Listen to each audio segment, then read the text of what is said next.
माध्यमिक शिक्षा पूर्णता प्रमाण पत्र परीक्षा सत्र 2021-22 विषय है गणित और कक्षा है 8 है। ये कक्षा 8 के गणित के टोटल 5 मॉडल पेपर दिए गए हैं यहाँ पर। तो मैं आपको सभी मॉडल पेपर का आंसर हो बताने वाला हूँ। समय रहेगा यहाँ पर एग्जाम का 2.5 घंटे और पूर्णांक है यहाँ पर 80 अंकों का। और ये जो मॉडल पेपर है ये एकदम नए सिलेबस पर आधारित हो सकता है। इस मॉडल पेपर से भी आपके 5-7 क्वेश्चन वो बोर्ड एग्जाम में आए। तो आप इस वीडियो को कंप्लीट देखिए, सारे क्वेश्चन आपको समझाने वाला हूँ। तो देखिए पहला क्वेश्चन है संख्या माइनस का 7/19 का योज्य प्रतिलोम। तो योज्य प्रतिलोम आप जानते हो, किसी भी संख्या का हम निशान बदल दे तो वो उसका योज्य प्रतिलोम हो जाता है। जैसे मान लीजिए -5 है तो इसका योज्य प्रतिलोम क्या होगा, प्लस का 5 हो जाएगा। ऐसे है माइनस का 7/19 है तो इसका हो जाएगा 7/19। दूसरा है 7x - 9 = 16 समीकरण का हल होगा। तो देखिए समीकरण है 7x - 9 = 16। माइनस का 9 है इस साइड में आएगा, प्लस का 9 तो 7x बराबर कितना हो गया 16 + 9। 7x बराबर कितना आ जाएगा 25। 7 गुणा में इधर जाएगा भाग में तो 25/7। तो इसका आंसर आ जाएगा 25/7, ऑप्शन नंबर बी। अगला क्वेश्चन है परिमेय संख्या किसके लिए समवर्त गुणधर्म का पालन नहीं करता है। आपको ध्यान देना है, क्वेश्चन का पूछा पालन नहीं करता है तो परिमेय संख्या जो होती हैं वो भाग के लिए समवर्त गुणधर्म का पालन नहीं करती हैं। अगला है समांतर चतुर्भुज में सम्मुख भुजाएं होती हैं। तो समांतर चतुर्भुज देखिए ऐसा होता है, समांतर चतुर्भुज इस तरीके से। तो इसकी सम्मुख भुजाएं यानी आमने सामने भुजाएं आपस में क्या होती हैं, बराबर होती है, ऑप्शन नंबर डी। चतुर्भुज जिसकी चारों भुजाएं बराबर हो लेकिन सभी कोण बराबर नहीं हो, वह चतुर्भुज कौन सा है। यानी चारों भुजाएं तो बराबर हो लेकिन कोण बराबर नहीं हो, वो होता है समचतुर्भुज। एक सिक्का उछालने पर चित आने की प्रायिकता। तो सिक्के पर अधिकतम देखिए क्या होता है, चित और पट 2 होते हैं तो अधिकतम चांस कितने होंगे, 2 होंगे। अब हमें चित लाना है तो चित कितने हैं सिक्के के ऊपर, 1 है तो प्रायिकता कितनी होगी 1/2। ऐसे पट के निकालने हैं तो प्रायिकता वो भी कितनी आएगी 1/2। आगे निम्नलिखित में से किस वर्ग संख्या की इकाई का अंक 6 है। तो हमें यहाँ पर बताना है 4 संख्याएं हैं, इनमें हम किसका वर्ग करेंगे, इकाई का अंक 6 है।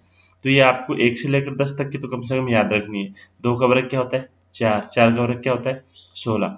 तो 16 में इकाई का अंक क्या आ गया 6 आ गया। तो ये इसका राइट आंसर हो जाएगा, इकाई का अंक किसमें आता है 6, 4 में। अगला है 3 अंकों की सबसे बड़ी घन संख्या। तो 3 अंकों की सबसे बड़ी घन संख्या क्या है 729 है, क्योंकि 729 के हम जब टुकड़े करते हैं तो ये आते हैं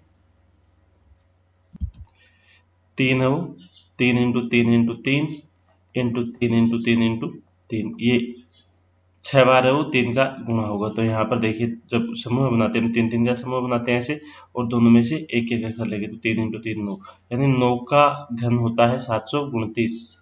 तो यहाँ पर 729 क्या है, पूर्ण घन संख्या है। इसके अंदर देखते हैं हम आगे वाले क्वेश्चन। नेक्स्ट क्वेश्चन आपको दिया गया, एक दुकानदार 2400 रुपये में वस्तु खरीदता है और 2460 रुपये में बेच देता है, तो दुकानदार को कितना लाभ प्राप्त होता है। तो ये तो आप आसानी से बता सकते हो, 2400 में खरीदी 2460 में बेच दी तो कितने का लाभ हुआ 60 रुपये का, ऑप्शन नंबर सी।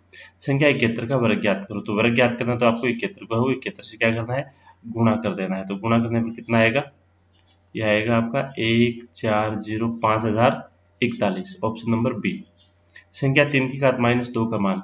तो देखिए 3 की घात -2, इसके बट्टा में कुछ नहीं तो बट्टा में हम 1 लगाएंगे। अब घात को माइनस को हम प्लस बनाएंगे पहले, तो घात पहले क्या है अंश में है, ये संख्या क्या है अंश में है, इसको हर में ले आएंगे और ये हर वाली अंश में चली जाएगी तो 1 हो जाएगा 3 की घात 2। तो 3 की घात 2 क्या होता है 9, तो 1/9 इसका राइट आंसर हो जाएगा, ऑप्शन नंबर डी। किसी निर्देशांक तल में किसी बिंदु की एक्स अक्ष से लंबवत दूरी को क्या कहते हैं। तो देखिए ये निर्देशांक तल होता है, इसमें यहाँ पर कोई बिंदु है, मान लीजिए इसके निर्देशांक है 2 और 3। तो ये जो दूरी है ये है 3 और ये जो दूरी है ये क्या है 2 है, ये क्या है 3। तो हमें क्या पूछा है एक्स अक्ष से लंबवत दूरी, ये वाली दूरी यानी दूसरा मान। और दूसरा मान क्या होता है, इसको हम बोलते हैं कोटि, ए आ जाएगा। अगला, एक पासे में कितने फलक होते हैं, तो पासे में 6 फलक होते हैं। गुणनखंड x² - 2xy + y² का मान कितना होगा, तो ये होता है x - y का होल स्क्वायर। एक अद्वितीय चतुर्भुज प्राप्त करने के लिए कुल मापों की आवश्यकता होती है, तो 4 मापों की आवश्यकता होती है। अगला है, दो परिमेय संख्या का गुणनफल हमेशा क्या होता है, परिमेय होता है। परिमेय संख्या का गुणनफल हमेशा क्या होगा, परिमेय होगा। अगला है, समांतर चतुर्भुज के विकर्ण एक दूसरे को समद्विभाजित करते हैं। क्या करते हैं, समद्विभाजित, यानी बीच में से एक दूसरे को काटते हैं, इसका आ जाएगा समद्विभाजित। अगला है 729 का वर्गमूल। तो 729 का वर्गमूल क्या होता है, 27 होता है। तो 729 पूर्ण वर्ग संख्या भी है और पूर्ण घन संख्या भी है। आयत एक क्या होता है, आयत को हम समांतर चतुर्भुज भी कह सकते हैं। समांतर चतुर्भुज किसी संख्या का 4 गुना उस संख्या में कितने प्रतिशत वृद्धि के बराबर होता है? 4 गुना कर दिया यानी 400% वृद्धि हो गई। अगला है दो पूर्ण संख्याओं का अंतर 66 है। यहाँ पर अंतर दे रखा है, अंतर कितना है? 66 है। यदि उनमें 2:5 का अनुपात है तो संख्याएं ज्ञात कीजिए। तो देखिए यहाँ पर लिख देते हैं, माना पहली संख्या, पहली का अनुपात कितना है? 2 है, तो पहले मान लेंगे हम 2x और दूसरे मान लेंगे 5 है तो 5x। अब दोनों का हमें अंतर कितना दिया गया है? 66। तो अंतर निकाल देंगे हम यहाँ पर 5x माइनस 2x बराबर 66। घटाएंगे कितना बचेगा? 3x बराबर 66 और 3 यहाँ पर गुणा में इस साइड में आएगा, भाग में, तो x बराबर आ जाएगा 66/3 यानी 22। तो पहली संख्या क्या थी? 2x थी, तो 2 गुणा 22 यानी कितनी आएगी? 44। दूसरी कितनी थी? 5x थी, तो 5 गुणा 22 तो कितनी आ जाएगी? 110। तो यह आ जाएगा पहली संख्या 44 आएगी, दूसरी संख्या क्या आ जाएगी? 110। इसके हम देखते हैं नेक्स्ट क्वेश्चन। निम्नलिखित आकृति में अक्ष कोण की माप ज्ञात कीजिए। तो यहाँ पर एक चतुर्भुज दिया गया है आपको, 4 भुजाओं से घिरी आकृति को क्या कहते हैं? चतुर्भुज कहते हैं। तो ये 4 भुजाएं होगी इस तरीके से। यहाँ पर देखिए ये x दिया गया है, ये बाहर की साइड में 90 है तो अंदर की साइड में कितना आएगा? 90। ये 60 है, ये 70 है, ये x है, तो ये हमें x निकालना है। तो देखिए चतुर्भुज के चारों कोणों का मान कितना होता है? 60 प्लस 90, चारों का योग कितना होता है? 360 डिग्री। अब इन तीनों को जोड़ देंगे हम, 60 और 70 130, 130 में 90 जोड़ेंगे तो 210 बराबर 360, और 210 प्लस में दूसरी साइड में जाएगा तो माइनस में, तो 360 माइनस 210 घटाएंगे तो कितना आएगा? 150 डिग्री। तो इसका मान आ गया 150। अगला है एक थैले में 4 लाल गेंद और 2 पीली गेंद है। तो 5 का प्रश्न, कुल गेंद कितनी है? यहाँ पर 4 लाल है और 2 पीली है, तो कुल गेंद हो गई 6। अब थैले के अंदर बिना देखे एक गेंद निकालते हैं, तो लाल गेंद की प्रायिकता, तो हमें किसकी प्रायिकता निकालनी है?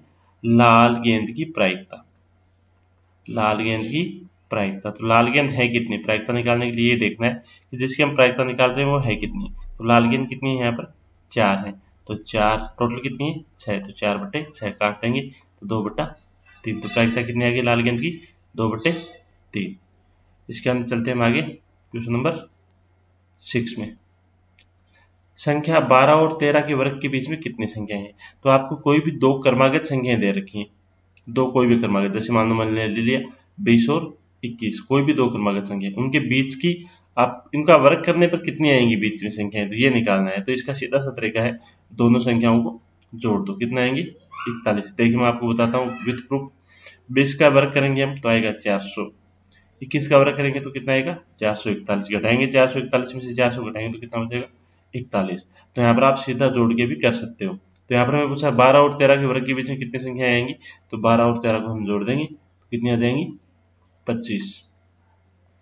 अगला परीक्षित एक प्लिस्टन घनाभ बनाता है जिसकी भुजाएं 5 सेमी, 2 सेमी और 5 सेमी। ऐसे घनाभ बनाने के लिए कितने घनाभों की आवश्यकता होगी?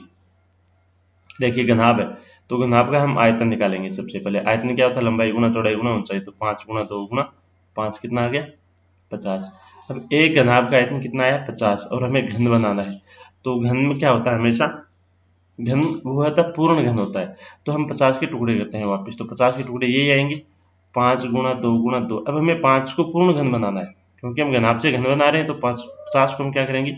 पूर्ण घन बनाएंगे। पूर्ण घन बनाने के लिए यहाँ पर 5 है वो कितनी बार है? 2 बार है, तो एक बार तो हम 5 से गुणा करेंगे। 2 कितनी बार है? एक ही बार है, तो 2 बार हम 2 से गुणा करेंगे। तो आ जाएगा 5 दूनी 10, 10 दूनी 20। तो हमें कितने घनाभों की आवश्यकता होगी? 20 की आवश्यकता होगी। नेक्स्ट क्वेश्चन देखते हैं हम। सोने एक पुराना रेफ्रिजरेटर 2500 में खरीदा, 500 रुपये उसकी मरम्मत पर खर्च किए, 3300 में बेच दिया। तो क्रय मूल्य कितना हो गया? 3000 हो गया, क्योंकि 2500 में खरीदा था, 500 और लगा दिया उस पर। और विक्रय कितना हो गया? 3300। फायदा कितने का हुआ? 300 का। तो हमें लाभ प्रतिशत निकालना है यहाँ पर। तो 300 बट्टे कितने में खरीदा था? 3000 में खरीदा था, और गुणा 100, ये इसका लाभ प्रतिशत आ जाएगा। 300 से 3000 को काटेंगे 10 बार, और 10 से 100 को काटेंगे तो कितने बार कटेगा? 10%। तो लाभ कितना आ गया? 10%। इसके अंदर देखते हैं हम क्वेश्चन नंबर 9। क्वेश्चन नंबर 9 आपको यहाँ पर दिया गया है, 10 एम 5 एम एक पदी युग्मों के रूप में लंबाई व चौड़ाई रखने वाले आयत का क्षेत्रफल ज्ञात कीजिए। तो देखिए आयत की लंबाई हमें कितनी दी गई है? 10 एम, सॉरी 10 है, और चौड़ाई कितनी दी गई है?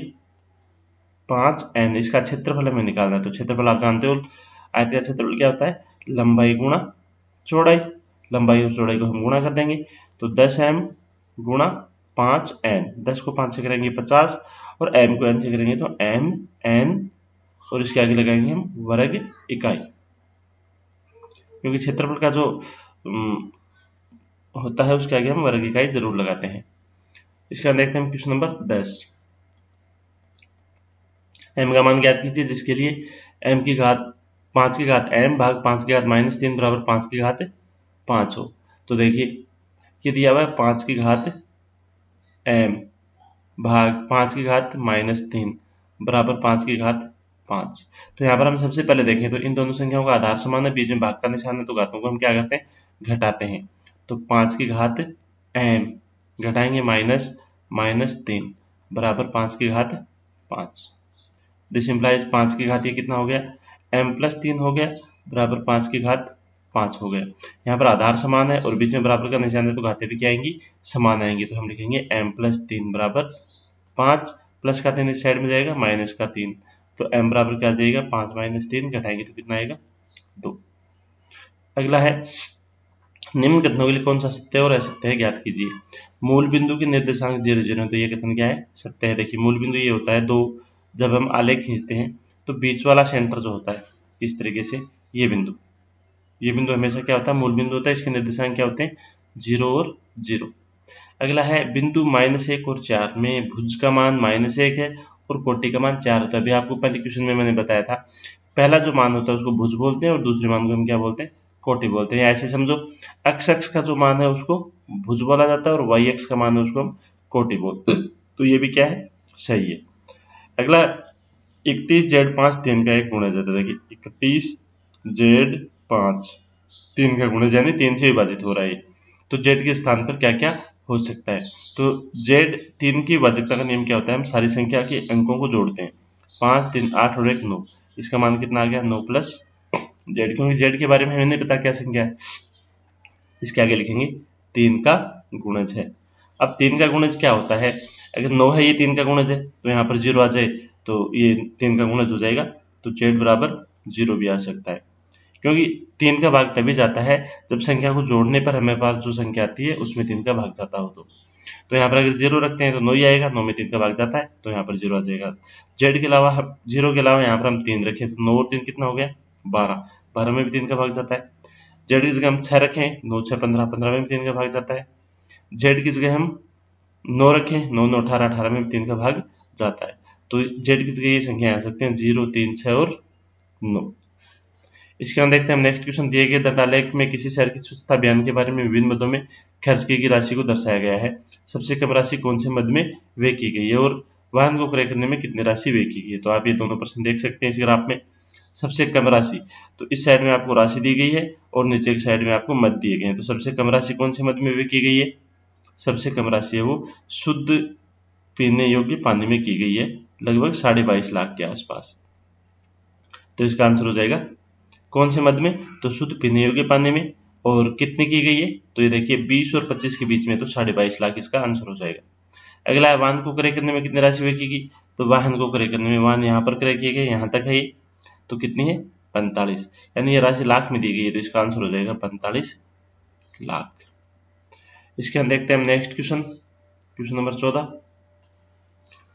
क्वेश्चन नंबर 14 आपको यहाँ पर दिया गया है 2 से ही 1/2, फिर प्लस लगा फिर -3 से 1/2, -2 से 1/3 प्लस 2 से 1/9। यहाँ पर मिश्र भिन्न में दे रखा है, तो पहले हम इसको सिंपल भिन्न में चेंज कर लेते हैं और फिर लघुत्तम लेके इनका हमें जोड़ बाकी करना है। तो पहला क्या हो जाएगा, 2 दूनी 4 1 5/2, फिर प्लस और माइनस दोनों है तो माइनस आ जाएगा, 3 दूनी 6 1 7/2, फिर माइनस आ जाएगा, 3 दूनी 6 1 7/3, फिर प्लस आ जाएगा, 9 दूनी 18 1 19/9। इनका हम लघुत्तम ले लेते हैं, तो लघुत्तम आएगा यहाँ पर 18, 2 का भाग देंगे 18 में, सबसे पहले 9 बार जाएगा, 9 को 5 से गुणा करेंगे तो 45, फिर 2 का भाग देंगे 9 बार, 9 को 7 से करेंगे तो 63, फिर 3 का 6 बार, 6 को 7 से करेंगे तो 42, और फिर 9 का 2 बार, 2 को 38 से 19 से करेंगे तो 38। यहाँ पर हमारे पास प्लस की संख्या 45 है और 38 है, तो दोनों को जोड़ देंगे हम, 8 5 13, 4 3 7 1 8, 83 आएगा, और माइनस की दोनों संख्याओं को जोड़ देंगे तो कितना आएगा, 3 2 5 और 6 4 10, 105 डिवाइड बाई 18 घटाएंगे तो 17 और 5 22/18। बड़ी संख्या माइनस की तो निशान किसका आएगा, माइनस का, 22/18 इसका आंसर हो जाएगा। अगला क्वेश्चन हम देखें तो यहाँ पर आपको एक समांतर चतुर्भुज दिया गया है, इसमें x और y का मान हमें निकालना है। तो एक बार इसको हटा देते हैं। देखिए समांतर चतुर्भुज के विकर्ण एक दूसरे को समद्विभाजित करते हैं, यानी बराबर भागों में बांटते हैं। तो ये 16 है, ये x प्लस वाई, ये दोनों बराबर आएंगे, ये y प्लस 7 और ये 20 है, ये भी बराबर आएंगे। तो सबसे पहले हम लिखते हैं y प्लस 7 बराबर 20, प्लस का 7 दूसरी साइड में जाएगा तो माइनस का 7, y बराबर 20 माइनस 7 और y बराबर 13। तो y का मान कितना आ जाएगा, 13 आ जाएगा इसमें। दूसरा हम देखें तो x प्लस वाई बराबर 16 हो जाएगा, x प्लस वाई बराबर 16, y का मान 13 यहाँ रखेंगे, प्लस का रहेगा 13, दूसरी साइड में जाएगा माइनस का 13, तो 16 माइनस 13, तो x का मान कितना आ गया, 3 आ जाएगा। अगला क्वेश्चन है पाइथागोरस त्रिक ज्ञात कीजिए जिसकी एक संख्या 12 है। एक संख्या, तो पाइथागोरस त्रिक में देखिए 3 संख्याएं लेते हैं हम, एक m² माइनस 1, एक 2m और एक होती है m² प्लस 1।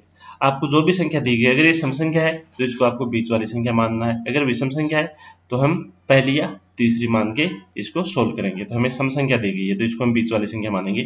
2m बराबर कितना हो गया, 12, 2 यहाँ पर गुणा में इस साइड में जाएगा भाग में, तो 12/2 बराबर 6।